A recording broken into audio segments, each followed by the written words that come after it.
Hey there, fellow creators. Today, we're going to dive into the world of time-lapse photography and create a stunning time-lapse video. So, let's get started. First things first, let's talk about what a time-lapse is. A time-lapse is a technique that involves taking a series of photos at regular intervals, usually over a longer period of time, and then playing them back at a faster rate. This creates the illusion of time passing more quickly, and it can be used to create some truly mesmerizing videos. Now, let's talk about the equipment you'll need to create your own time-lapse video. You'll need a camera, of course, and a tripod to keep it steady. You'll also need a remote shutter release or a smartphone app that can control your camera. And lastly, you'll need a location. It's important to choose a spot that has a lot of interesting things happening, like a busy street, a park, or a sunset.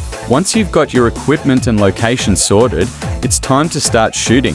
Set your camera to manual mode and choose a low ISO, a wide aperture, and a shutter speed that will allow you to take a photo every 30 seconds or so.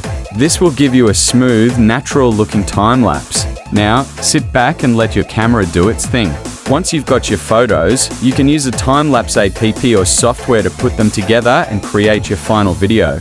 And there you have it, folks. You've just created your very own time-lapse video. I hope you enjoyed this tutorial, and I can't wait to see what you create. Don't forget to share your time-lapse videos with us on social media using the hashtag #creator_stime. Thanks for watching and happy creating.